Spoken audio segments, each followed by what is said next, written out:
சொல்லுவாங்க காலச்சக்கரங்கிறது அப்படிப்பட்ட ஒரு வலை. அப்படி அதுல யாராவது மாட்டிக்கிட்டாங்கன்னா அவங்கள வெளியே கொண்டு வருதுங்கிறது முடியாத காரியமாயிடும். இந்த மாதிரி தான் காலகடுங்கிற கிராமத்துல ஒவ்வொரு வருஷமும் பூமி அப்புறம் இயற்கையோட முக்கியத்துவத்துக்கு மதிப்பு கொடுத்து விசேஷ பூஜைக்கு ஏற்பாடு பண்ணிருந்தாங்க. இந்த தடவை இந்த பொறுப்பை மீராவோட குடும்பத்துக்கிட்ட ஒப்படைச்சாங்க. ஆனா அப்பதான் மீரானால ஒரு பெரிய தவறு நடந்துருச்சு. அதனால மொத்த கிராமத்தோட எதிர்காலமும் மாறிடுச்சு. வாங்க பண்டிதரே, பூஜைக்கான எல்லா ஏற்பாடும் முடிஞ்சது. சித்தி சொன்னதை கேட்டுட்டு பண்டிதர் பூஜை மண்டபத்துக்கு போனாரு. ஆனா அவர் அங்க போனதுமே ரொம்பவும் கோவப்பட்டாரு. ஆமா, என்ன இது? என்ன ஆச்சு பண்டிதரே? இந்த பூஜை இயற்கையோட மதிப்பை மதிக்கிறதுக்கு செய்யறது. நான் உங்களுக்கு பழங்கால கடிகாரம் ஒன்று கொடுத்தேன்ல, அது எங்க? அது ஏன் இங்க இல்ல? என்ன இல்லைங்கிறீங்க? போய் சீக்கிரமா அந்த கடிகாரத்தை கண்டுபிடிங்க. ஒருவேளை அந்த கடிகாரம் சரியான நேரத்துல கிடைக்கலன்னா, அப்புறம் பூஜையை முகூர்த்தத்துல ஆரம்பிக்கலன்னா, அப்புறம் இதோட தண்டனையை எல்லாரும் அனுபவிக்க வேண்டியதா இருக்கும். பண்டிதர் சொன்னதை கேட்டதுமே கிராமம் முழுக்க பயங்கரமான சூழ்நிலை ஏற்பட்டுச்சு. அதுக்கு இடையில சித்தி, மீரா, இவ்வளவு நேரமா நீ எங்க இருந்த? அப்புறம் முதல்ல ஒரு விஷயம் சொல்லு. நேத்து இயற்கையோட முக்கியத்துவத்துக்கு சம்பந்தமான எல்லா பொருளையும் உங்ககிட்ட கொடுத்திருந்தேன், பத்திரமா வச்சிருக்க சொல்லி சொன்னேன், ஞாபகம் இருக்கா? ஆமாங்க சித்தி. இப்ப அதுல பழங்கால கடிகாரம் இருந்ததே, அது எங்க போச்சு? அது இங்க இல்ல. அது இல்லாம பூஜையை செய்ய முடியாது. மீரா சொல்லு, அந்த கடிகாரத்தை நீ எங்க வச்ச? சித்தி, அது என்னன்னா, அது என்ன? நீ அதை ஏதாவது பண்ணிட்டியா என்ன? சித்தி, அது வீட்டை விட்டு வெளியே வரும்போது நான் கீழே விழுந்துட்டேன். அப்புறம் அந்த பழங்கால கடிகாரம் என் கையில இருந்து விழுந்து உடைஞ்சிருச்சு. என்னது, உடைஞ்சிருச்சா? ஐயோ கடவுளே, இந்த பொண்ணை வச்சுக்கிட்டு நான் என்னதான் பண்றது? ஒரு வேலையை கூட ஒழுங்கா செய்ய மாட்டேங்கிறா. இல்ல, தப்பு என் பேர்ல தான். உன்ன மாதிரி அபசகுணம் பிடிச்சவ மேல நான் நம்பிக்கை வச்சிருந்திருக்கவே கூடாது. இப்படி சொல்றதுக்கு உனக்கு வெக்கமா இல்ல? நீ பிறந்ததுமே உங்க அப்பா அம்மாவை முழுங்கிட்ட, இப்போ இந்த மொத்த கிராமத்தையும் முழுங்க போறியா? போதும், நிறுத்து மாயா. ஒவ்வொரு தடவையும் அவங்க அப்பா அம்மாவை பத்தி சொல்லி அவளை வேதனைப்படுத்த வேண்டிய அவசியம் இல்லை. ஆமா ஆமா, நீங்க இவளுக்கு தான் வக்காலத்து வாங்குவீங்க. ஆனா இவ இன்னைக்கு செஞ்சிருக்காளே காரியம், அதுக்கான தண்டனைய நாம எல்லாரும் அனுபவிச்சு ஆகணுமே. அப்பதான் ஆகாயம் பச்சை நிறத்துல மாறுச்சு. நாலாபுறமும் வேகமா காத்து வீசுச்சு. அப்புறம் வனத்துல இருந்து ஒரு தூதன் கீழே இறங்கி வந்தாரு. வணக்கம். வணக்கம் பண்டிதரே, சொல்லுங்க, இங்க எதுக்காக வந்தீங்க? வர வேண்டியதாயிடுச்சு பண்டிதரே. இன்னைக்கு இந்த பூஜை இயற்கைக்கு ரொம்ப முக்கியத்துவம்னு கருதப்படுது. ஆனா நீங்க இதை எல்லாரும் சேர்ந்து கெடுத்துட்டீங்க. அதனால உங்களுக்கு இதுக்கான தண்டனை கிடைக்கும். இல்ல இல்ல, வேண்டாம். இங்க பாருங்க, தப்பு ஏன் மேலதான். என்னால இந்த கிராமத்து ஜனங்களை தண்டிச்சிடாதீங்க. இல்ல, நீங்க எல்லாரும் தண்டனையை அனுபவிச்சுதான் ஆகணும். இன்னையிலிருந்து நீங்க எல்லாரும் சமய கால சக்கரத்துல அடப்பட்டு கிடப்பீங்க. இதுதான் உங்களுக்கான தண்டனை. சமய கால சக்கரமா? அப்புறம் கொஞ்ச நேரத்துல எல்லாமே மாறிடுச்சு. எல்லாரும் திடீர்னு மயங்கி விழுந்துட்டாங்க. அப்புறம் மறுநாள் காலையில எல்லாரும் எழுந்த போது அப்ப பெரிய அதிசயம் ஆயிடுச்சு.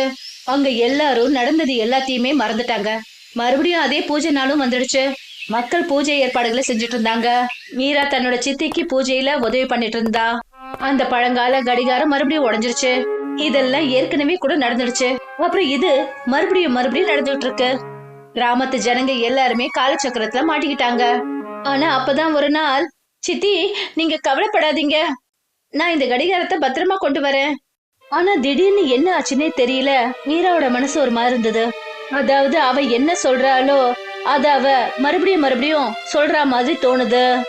அதாவது அவக்குள்ள இருந்து ஒரு குரல் ஏதோ சொல்ல வர மாதிரி இருக்கு. இது என்ன நடக்குது? ஏதோ தப்பா இருக்கிற மாதிரி எனக்கு தோணுது.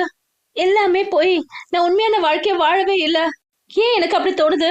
மீராவுக்கு இப்ப புரிஞ்சிடுச்சு, அதாவது அவ மாட்டிக்கிட்டான்னு.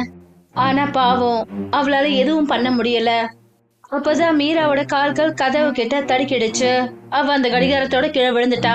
அப்புறம் மீராவோட கண்ணுக்கு முன்னாடி அதே பழங்கால கடிகாரம் நொறுங்கிடுச்சு. அவ கண்ணு முன்னாடி கடிகாரம் உடைஞ்சு செதறுச்சு.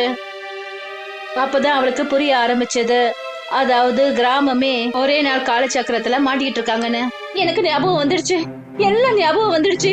நான் தப்பு செஞ்சுட்டேன், நான் பெரிய தப்பு செஞ்சுட்டேன். பாவம் மீரா தன்னோட கையால நடந்த இந்த தப்புக்காக தன்னையே அவன் நொந்துக்கிட்டா. அவளுக்கு எதுவுமே புரியல, என்ன பண்றதுன்னு. அப்பதான் அவ தலை பாரமாக ஆரம்பிச்சது. வானம் மறுபடியும் பச்சை நிறத்துல மாறுச்சு. மீரா பயந்து போயிருந்தா. ஆனா அப்பதான் அவளுக்கு ஏதோ ஞாபகம் வந்தது. நீங்க எல்லாரும் தண்டனையை அனுபவிச்சுதான் ஆகணும். இன்னையிலிருந்து நீங்க எல்லாரும் சமய கால சக்கரத்துல அடப்பட்டு கிடப்பீங்க. இதுதான் உங்களுடைய தண்டனை. என்ன, சமய கால சக்கரமா? இல்ல இல்ல, அந்த மாதிரி செஞ்சாதீங்க. இது நான் செஞ்ச தப்பு. இவங்க மேல எந்த தப்பும் கிடையாது. நான் செஞ்ச தப்புக்கு தப்பே செய்யாது இவங்களை தண்டிக்கிறது அநியாயம். தயவு செஞ்சு நீங்க சொன்ன வார்த்தையை திருப்பி எடுத்துக்கோங்க. அப்புறம் இவங்க எல்லாரையும் விடுவீங்க. சொல்லப்பட்ட வார்த்தைகளை திருப்பி எடுக்க முடியாது. ஆனா நீ செஞ்ச தவறுக்கு நீ உண்மையிலேயே வருந்தினா, அப்புறம் உண்மையிலேயே நீ இந்த கிராமத்தை முக்தி அடைய வைக்கணும்னா அதுக்கு உன்கிட்ட ஒரு வழி இருக்கு. உன் கிராமத்து கோயிலோட அடித்தளத்துல ஒரு நூலகம் இருக்கு. அங்க காலச்சக்கரம்னு ஒரு புத்தகம் இருக்கு. அந்த புத்தகத்துல ஒரு விசேஷமான மந்திரம் இருக்கு. நீ என்ன பண்ணணும்னா, பாதுகாப்பு கவச்சத்தை உண்டாக்கி இந்த உடைஞ்சு போன கடிகாரத்தை அது மேல வைக்கணும். அப்புறம் நல்ல முகூர்த்தத்துல அந்த மந்திரத்தை சொல்லணும். இந்த கடிகாரம் அதனுடைய அசல் வடிவத்துக்கு வரும்போது அப்ப இந்த மொத்த கிராமமும் காலச்சக்கர சாபத்திலிருந்து முக்தி அடையும். நன்றி, உங்களுக்கு ரொம்ப நன்றி. ஆனா இப்பதான் நீங்க சொன்னீங்க, நீங்க கொடுத்த வாக்கு எந்த ஒரு சூழ்நிலையிலும் திருப்பி எடுக்க முடியாதுன்னு. அப்புறம் இந்த கிராமத்தை என்னால எப்படி விடுவிக்க முடியும்? சரியா கேட்ட. கொடுத்த வாக்கு என்னைக்கும் மாறாது.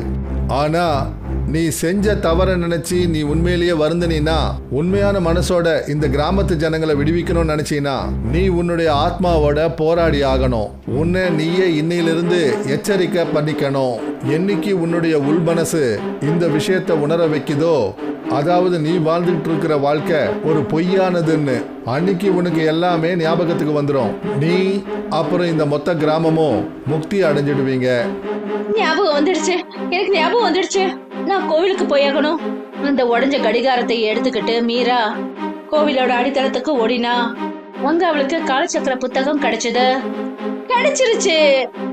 அவ அந்த புத்தகத்தை எடுத்துக்கிட்டு நேரா பூஜை மண்டபத்துக்கு போய் சேர்ந்தா.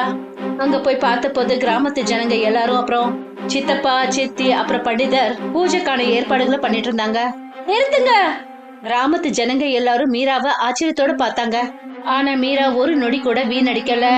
அவ எல்லார்கிட்டயும் எல்லா உண்மைகளையும் சொன்னா. கடிகாரம் உடைஞ்சது, தூதரோட சாபம், காலச்சக்கரத்தோட புத்தகம், அப்புறம் கிராம ஜனங்களோட முக்தி. எல்லாரும் ரொம்ப அதிர்ச்சி ஆனாங்க.